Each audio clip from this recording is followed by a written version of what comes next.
नमस्ते दोस्तों, कैसे हैं आप लोग? तो दोस्तों आज हम पढ़ने वाले हैं विक्रम वेताल की कॉमिक्स विक्रम वेताल और तिलिस्म की राजकुमारी कॉमिक्स का भाग 3 अनोखा वरदान।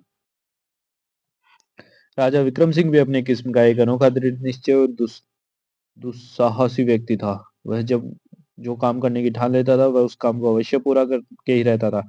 इसी कारण उसने यह जिद ठानी थी कि वजह से भी संभव होगा वेताल को इस शमशान में से उठाकर दूर उस महाशमशान में ले जाएगा जहां वह अनोखा योगी बैठा था, जिसने राजा से वचन लिया था कि वह भोर सुबह होने से पहले वेताल उसके पास पहुंचा देगा। अतः सीरस के वृक्ष पर वापस लौट आए वेताल को राजा विक्रम सिंह ने एक बार फिर से उसे वृक्ष से नीचे उतारा और कंधे पर लाद कर चल पड़ा। राजा विक्रम, जिस योगी के लिए तू यह कठिन श्रम कर रहा है वह योगी महादूर है, लेकिन मुझे क्या, मुझे तू जहां मर्जी ले चल। यह मेरे अंदर एक बुरी आदत है कि सफर में मैं कभी चुप नहीं रह सकता, बोलता रहता हूँ। मेरी भाषा नहीं कहानियां है। ये कहानियां शिक्षाप्रद होने के साथ साथ मनोरंजन भी प्रदान करती है। और सच्ची बात यानी लाख रुपए की बात यह है कि सो बोलते बतलाते चलो तो कितना ही लंबा सफर क्यों ना हो, सफर में बोरियत महसूस नहीं होती, समय आसानी से कट जाता है और मार्ग की भयानकता भी दिमाग पर कुछ असर नहीं डाल पाती। लेकिन राजन, शर्त वही पुरानी है कि तुम मार्ग में बोलोगे नहीं। अगर तुमने मौन भंग किया तो मैं वापस लौट जाऊंगा।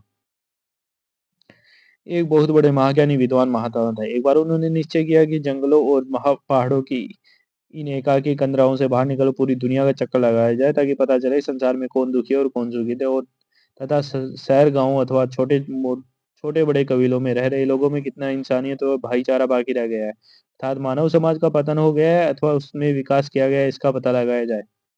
प्यारे शिष्यों, कल सूर्योदय होते ही यहाँ से चल पड़ेंगे। तुम सब भी मेरे साथ चलोगे, हम विश्व भ्रमण पर करेंगे। जो आज्ञा गुरुदेव। आपके साथ किया गया विश्व भ्रमण हमारे लिए निश्चय ही अनोखा व दिलचस्प साबित होगा। और वह विद्वान महात्मा अपने शिष्यों के साथ संपूर्ण संसार की यात्रा के लिए निकल पड़ा। वह जिस राज्य, नगर व गांव में से गुजरते वहां के लोग जोशो खरोश के साथ उनका स्वागत करते। गुरुजी, इससे पता चलता है कि समाज अब भी विद्वानों का आदर करता है। कहीं उनका सम्मान कम होता, कहीं ज्यादा। इस प्रकार वह विद्वान महात्मा ही नहीं, उनके शिष्य भी समझते जा रहे थे कि वर्तमान समाज कैसा है। कहीं दुखों व शारीरिक कष्टों से इंसान परेशान है, तो कहीं सुखी व स्वस्थ और लोगों का उत्साह भरा जीवन नजर आता है। कहीं टूटकर गरीबी और भुखमरी है, तो कहीं रईसी की ठाट बाट है। इसी प्रकार अनेक राज्यों, नगरों और गांव में से गुजरते हुए एक छोटे से गांव में पहुंचे। गुरुदेव, मैं इस गांव का प्रधान हूँ। हम सब गांव वाले चाहते हैं कि हमें आपकी सेवा का अवसर मिले, तो इसे हम अपना सौभाग्य समझेंगे। बहुत दिनों से हमारे गांव में कोई अतिथि नहीं है, इसलिए अगर 2 दिन के लिए भी आप हमारे गांव में ठहर गए तो हम सचमुच अपने आप को भाग्यशाली समझेंगे। उन लोगों के विनम्र आग्रह से विश्व भ्रमण पर निकले महात्मा और उनके शिष्यों को बहुत अधिक प्रभावित किया और वह उस गांव में अतिथि बन गए। गांव के लोगों ने उसी शाम को महात्मा जी का प्रवचन सुना। आपके प्रवचनों में कैसा सम्मोहन है गुरुदेव। दिल करता है हम यहाँ से उठे ही नहीं, जिंदगी भर आपकी मीठी मीठी बातें सुनते रहे। दोपहर को गांव के बुजुर्ग ही नहीं, युवक भी इनके पास आते और ज्ञान, ध्यान और मनुष्य के धर्म कर्म जैसे नाजुक विषयों पर चर्चा होती और महात्मा उनके प्रत्येक प्रश्न का नया नबातुल्ला उत्तर देकर उन्हें प्रभावित करते। संसार का सबसे बड़ा सत्य मृत्यु और सबसे बड़ा झूठ है जीवन। और 2 दिन की बजाय महात्मा उस गांव में पूरा एक सप्ताह ठहर गए, पर उन्होंने तथा उनके शिष्यों ने गांव के लोगों को प्रतिदिन बीते दिन की अपेक्षा हर दिन अगले दिन अधिक जोश और खरोश में पाया। गुरुदेव, आज आप मेरे यहाँ भोजन करिएगा। नहीं गुरुदेव, ऐसे तो मेरा नंबर ही नहीं आएगा, इसलिए आज आप मेरे घर भोजन करिएगा। गुरुदेव और शिष्यों का दिल गांव वासियों इस तरह मोह लिया कि समस्त गांव वासियों ने पूरा उन मन योग से उस महात्मा और उस शिष्यों की सेवा की थी। सचमुच कितने अच्छे हैं यहाँ के लोग। प्यारे शिष्यों, पूरा एक सप्ताह बीत गया इस गांव में। लगता है सारे संसार के चुने हुए बढ़िया लोग इसी गांव में आ बसे हैं। पर कल हम यहाँ से चल पड़ेंगे।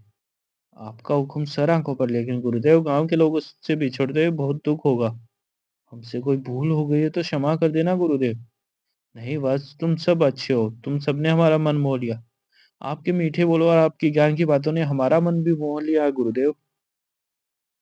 तुम सबने सच्चे मन से, सच्चे सेवा भाव से हम सबकी सेवा के आदर सम्मान दिया। इसके बदले मैं तुम्हें वरदान देता हूँ, तुम्हारा संगठन टूट जाए और तुम सब बिखर जाओ, उजड़ जाओ। और उस महात्मा की इस वरदान से उस गांव के लोगों ने हैरत में डाल दिया। यह कैसा वरदान दे गए गुरुदेव। आज तक हमारे गांव में जितने भी साधु महात्मा आए उस सभी ने हमें संगठित होने का, मिलजुल कर रहने का वरदान दिया था, लेकिन उन्होंने कहा कि हम बिखर जाएं। क्या दिया ये अभिशाप। हाँ, यह वरदान नहीं है, अभिशाप है जो अब हम सबको भोगना पड़ेगा। महात्मा गुरुदेव के वरदान का असर तो होना ही था, इसलिए उस गाँव के लोगों के रोजगार एकाएक मंदे पड़ गए। व्यापारियों का दिवाला निकल गया, किसानों की फसल बेकार हो गई, भयानक सूखा अकाल पड़ गया और गाँव के परिवार गाँव छोड़कर जाने लगे। इस प्रकार वह गाँव उजड़ने लगा, बिखरने लगा। उधर महात्मा और अपने शिष्य एक दूसरे गाँव में जा पहुँचे। गुरुदेव, कमाल हो गया! इस गाँव के लोगों ने तो हमारी तरफ देखा भी नहीं। सब काम में पूर्णतः पूर्ववत व्यस्त है। जवाब में गुरुदेव मुस्कुरा कर रह गए। पूरा दिन बीत गया, लेकिन उस गाँव के किसी भी परिवार ने उन्हें खाना तो दूर पानी तक नहीं पूछा। गुरुदेव, इस गाँव के लोग भी तो बड़े असभ्य हैं। वह रात उन्होंने वहीं उस चबूतरे पे बिता दी।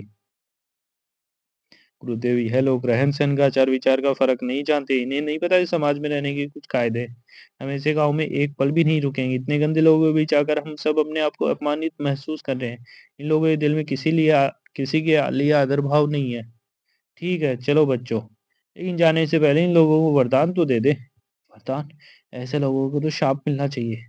ऐसे लोगों को तो भस्म कर देना चाहिए। लेकिन उन्हें भस्म करने की बजाय गुरुदेव ने वरदान दिया, तुम सब सुखी रहो और यहीं बसे रहो। तुम में से एक भी परिवार उजड़कर किसी नए स्थान पर न जाए। बताओ, राजा विक्रम, उस महात्मा ने भले लोगों को उजड़ जाने का और गंदे लोगों को वहीं बसे रहने का विचित्र अभिशाप अथवा वरदान क्यों दिया? महात्मा ने सही वरदान और अभिशाप दिया था। बुरे लोगों से कहा कि वह वहीं बसे रहे और कहीं न जाएँ, ताकि वह किसी अन्य को अपने जैसा गंदा न बना सके। और भले लोगों को उजड़ जाने का अभिशाप या वरदान इसलिए दिया, क्योंकि वे उजड़कर जहाँ भी जाएँ, वहाँ लोगों को अपने जैसा बनाने के लिए प्रेरित करें। इस प्रकार संसार में बुराई का अंत और भलाई का विस्तार होने लगेगा।